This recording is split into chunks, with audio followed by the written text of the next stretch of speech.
EMS2, medical emergency. 1805 to the female that is choking. EC is notified. 05 Edmar. Yeah, that too, respond. Pine Bluff, Arkansas. This is a place that sees a lot of emergency situations, and I've wondered how the city actually handles it all. The fire department really stands out to me.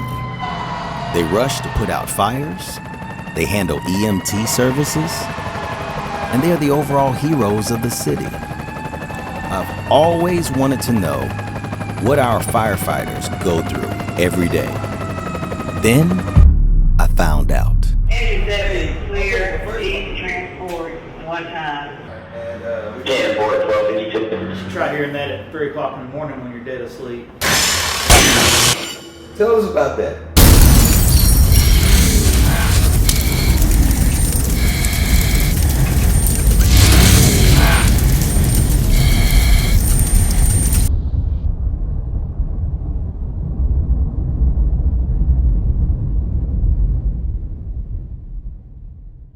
It all started when I was 7 years old. 1974. Our house was struck by lightning. We lost everything we had.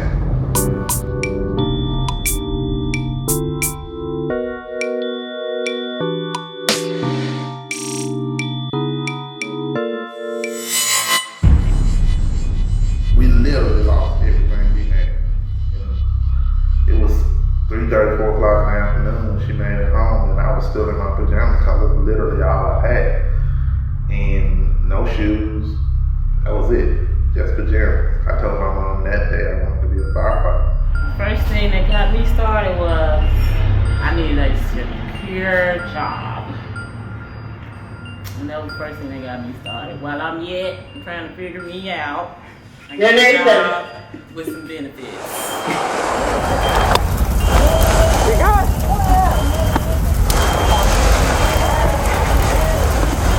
There's a layoff coming up that it would help me if I could, take the layoff and go to rookie school to be a firefighter. And 3 weeks later, they said, guess what, you're laid off. So that started my venture. I kind of grew up in the fire service. My dad was a fireman here in Pine Bluff. He worked 32 years here. So I got 34 in now, so I kind of beat him. I grew up in the fire department. We got a turnout jacket, and when you put on turnouts, we have something to cover every inch of our body, because anything that's not being covered, this one's obviously pretty dirty. We've used it quite a few times, but can't wash all the dust out.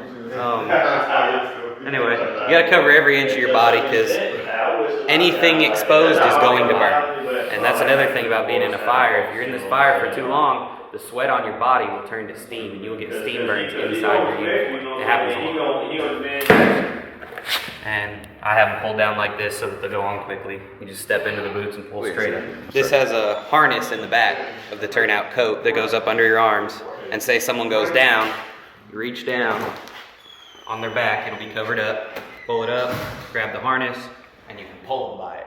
Oh. To get them out. And I think they said, all of it together is 70 pounds? 70 pounds. 70 pounds. It's hot, and it's heavy, and it gets heavier as you get hotter. Hey, back behind you.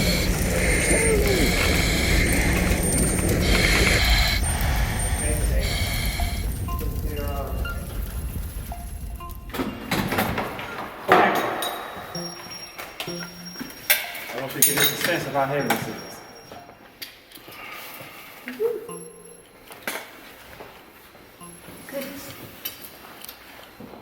Yep.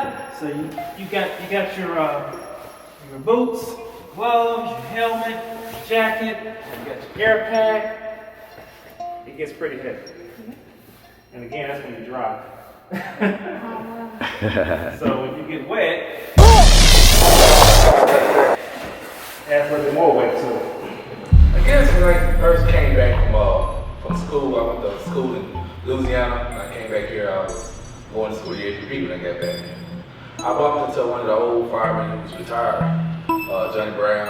Oh, what's up, brother? 30 years retired. 32 years. Don't take it. 32? You gotta make sure you get the years right. Yeah, 32 years. Just retired in July.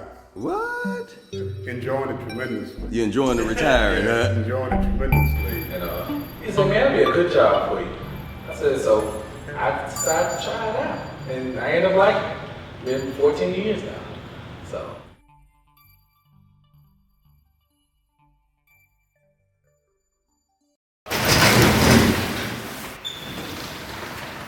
Think of this as a big toolbox with a lot of water. We tried on all of our trucks. Wow. We have pretty much most of the same equipment. So for firefighters, they may oftentimes, they may work at another station, from time to time, not their assigned station. And if they do, the trucks are pretty much similar. They may be in different departments, but the equipment is pretty much the same. And that way, there's not a big learning curve. But we have everything from, this right here is called a positive pressure fan. At a structure fire, when we set this up, what we're doing is we're pushing that fire and we're pushing that smoke out. So as the firefighter is going in, it's pushing the smoke and fire away from it.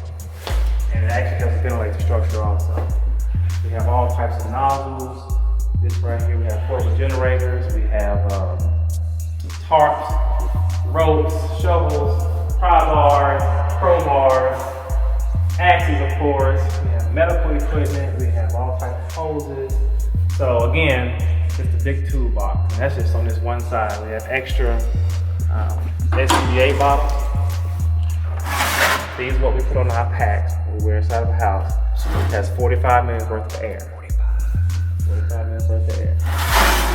Now, going back to when we were talking about staying in shape, that 45-minute bottle, if you're not in shape, it may go in 5 minutes because you're breathing so fast. That's true. The piping, we hook this up to our exhaust. So that way, when you start the truck up and you release that exhaust that comes out of the truck, it goes up through these pipes and filters going outside versus us breathing it in. Oh, okay. Because, again, back in the older days, we didn't have this.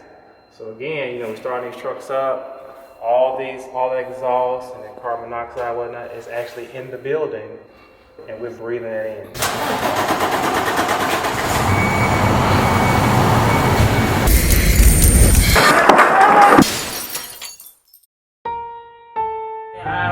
What really intrigued me was the EMT part and getting in there and seeing all the things that it takes to be an EMT and, just reading about that, being there to help those that are in need, can't help themselves. That's really intrigued me. Not so much as the fire part or the tripling the chances of cancer. I almost dropped out once I got that word. Well, tell me about that. So you got what word about that? Well, we were sitting in class in Camden, and we were just going over the numbers of how your chances basically triple to get cancer. Once you are exposed to different fires or hazardous material, just smoke inhalation period, being on the scene, breathing in, even after the fire is over.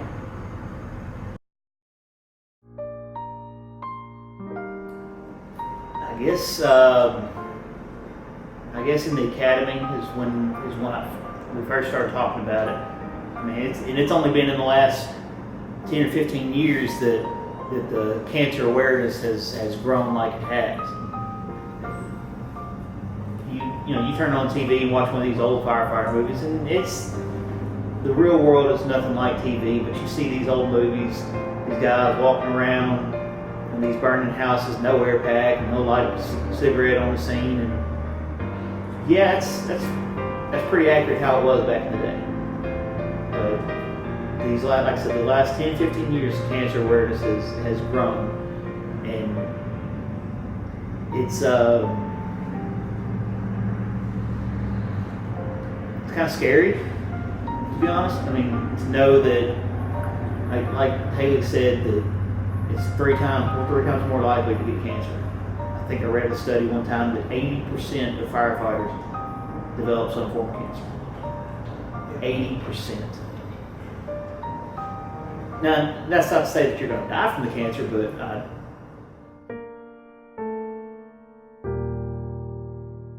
But you have to again wonder, okay, are you really willing to run inside of this burning structure to save whoever, whatever pet, property, whatever it is? So I swore 21 years ago that I would do that, and I have went through a lot of changes. Pulled muscle, sprained muscles, cancer, the whole 9 yards. And I guess I would do it all over again because I think about those citizens out there who say, well, no, thanks. And you not even know who they are. Because, you know, when you roll into those scenes, you don't really care who they are. You're just going to save a faceless soul. That's all you know. Now we're realizing that what we did years ago is actually what's causing the cancer. The smoke, the air, the stuff we've done has been proven to cause the certain kind of cancers in firemen. So they noticed that this guy in this state, and this guy in this state, and this guy in this here, they all got the same cancer. Well, why? It was because of what we did pre-fire, before we did pre-cancer. Now we know, so now we try to prevent that from happening. And back when I started, I never, cancer was, you never knew what, you just went in there and did it, But now you better have air pack on. And one of the things that I found out was that because when we go into smoke-filled environments, the smoke that you inhale, even with your pack on, we have our SCBA, which is our self-contained breathing apparatus. Even with those breathing apparatuses on, you're still going to have smoke that's going to get into your lungs and into your system. And that's the biggest problem that we have in reference to the fire department. The cancer is really running rapid in the fire service. It's probably higher in the fire service than in most jobs. Back in the day, it was kind of a macho thing that, look at my helmet, it's all dirty and nasty, But now it's like, I try to wash that stuff immediately because now we know the risk, of the cancers and stuff like that. And there's so many different types of cancers that people can have. And it's serious because it doesn't just come from smoke inhalation. There's all type of, chemical agents and residue and things of that nature that, you have to watch out for. Captain's a cancer survivor. He had colon cancer. Was out of service for, I guess, almost a year. Yeah, about a year and a half. You talk about the camaraderie and the brotherhood. When I was off doing my chemo and radiation, the first 4.5 months I was off, I never used a sick day. These guys filled in and worked my shift for me. So I never had to use any sick leave until my second go around. So you talking about a blessing. We had some type of class or something at the training center. And it wasn't that, it might have been 5 years ago. I'd already been here for a few years. Yeah. I mean, you kind of hear about it, but then they actually brought down some statistics and a list of like different cancers that a lot of guys in the state of Arkansas who were firefighters or former firefighters was getting. And you're like, a lot of us, we kind of feel invincible, like, oh, it won't happen to me, But then you see these guys, you talk to some of them, you're like, man, he's no different than me. He's going to the same type of environments that I'm going to. It kind of weighs heavy on you, when you come to work every day. And like I said, you may have family and friends. You're like, man, I'm kind of young and I still got 20 plus more years of dealing with this stuff, so that could be me. To say the least, it's scary. Well, what drove me to keep going, because I was already in there. I was too far along halfway through, and it's not a bad job. It's not like we fight fires every day, and then, I'm still a hero at heart, so I just couldn't let it go like that, so. A hero at heart? I am a hero at heart. Really though. And then like I said, it's still a good job with great benefits. It's just a risk like with everything that you do in life. So I'm here taking the risk. And, you know, hoping and trusting that God, He'll protect me from the cancer. So.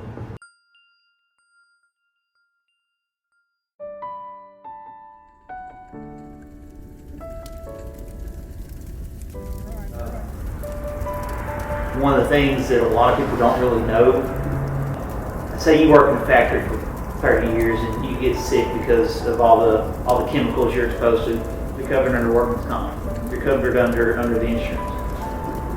Right now in the state of Arkansas, cancer is not covered under a line of duty illness or line of duty death. In fact, if I'm not mistaken, that's nationwide. They do not consider it a line of duty death if you die because of cancer.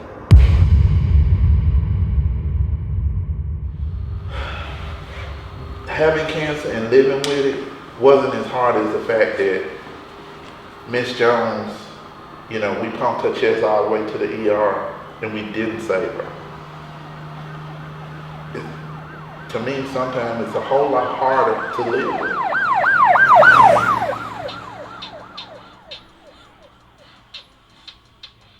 As I look at it close, I took in the oath to do what most probably wouldn't do. It's just a very few that even when the flames grow higher and higher, to step in the eye of the fire is to inspire the youth to one day become you and me, a unity, a brotherhood, staying focused on our community. Cause usually you see people running the opposite way. We run cause what they know every day as filet grow.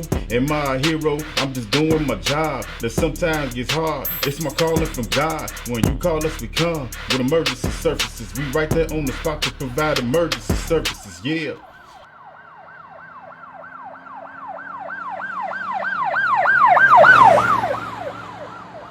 There was a man that was electrocuted at a factory. And we rolled on scene, and your first instinct is help this man, help this man. The hardest part was they told us we couldn't go near him because the electricity hadn't been properly cut off. So they had to wait for energy to get there. So we had to sit there looking at the body of a man that all your instincts are screaming, help this man, he's got a family, help him, but you can't do it. You can't help anybody if you get hurt. And that was probably one of the hardest calls I've had since I've been here, because it's just when you're standing around and not allowed to help and every instinct is screaming help them, your body picks up on the little things.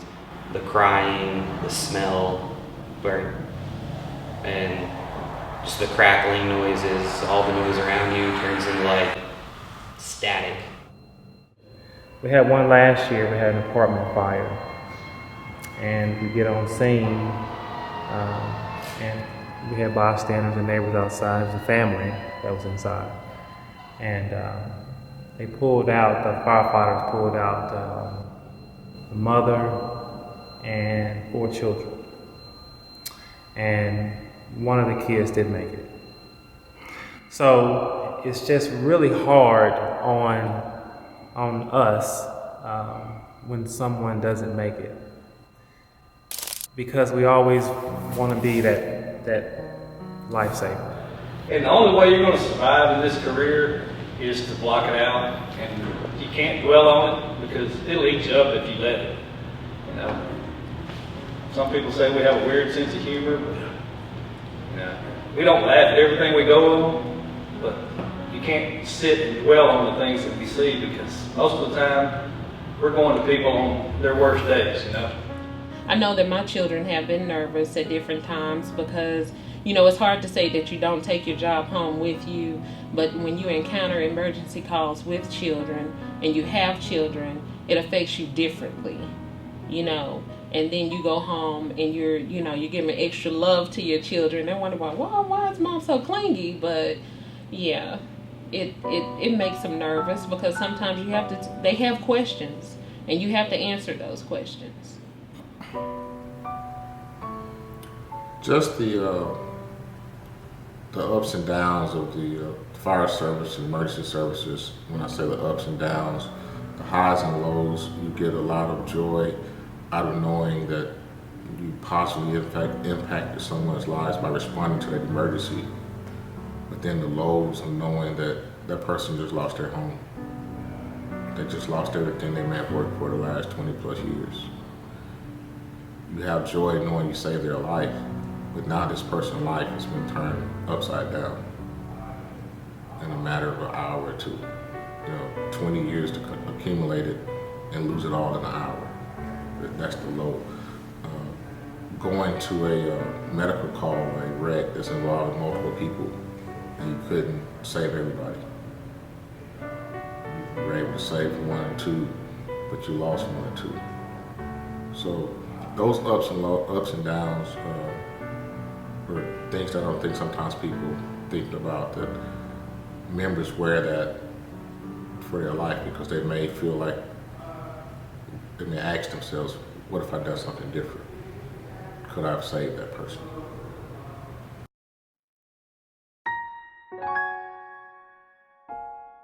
So, in the midst of all of that, not getting any sleep, all those things y'all told us about, what drives you to stay in this? What is it? I think all of us have the common, we want to help people. I mean, it's besides, it's a good retirement. It's not bad pay. It's not the worst. I mean, but we all have that need to help people.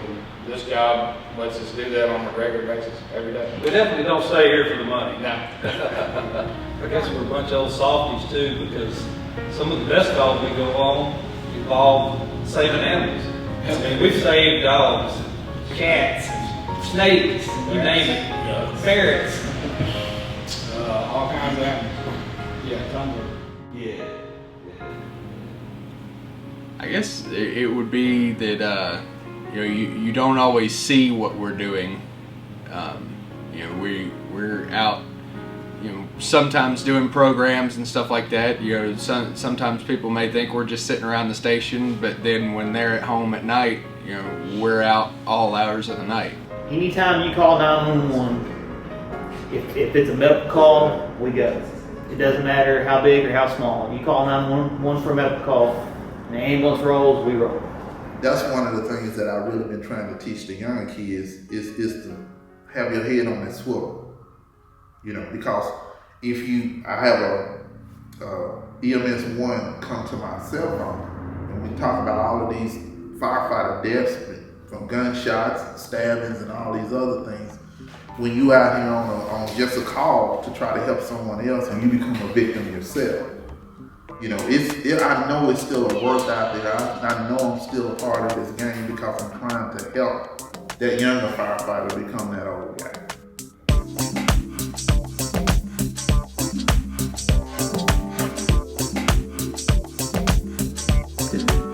We don't get enough of these things because a lot of people don't realize what we do.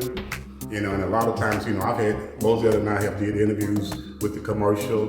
We went to Little Rock and went on Power 92 and, did live remotes with Broadway Joe and the whole nine. We did it all. When I say we'll move mountains, we'll move mountains.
Hey, what's going on?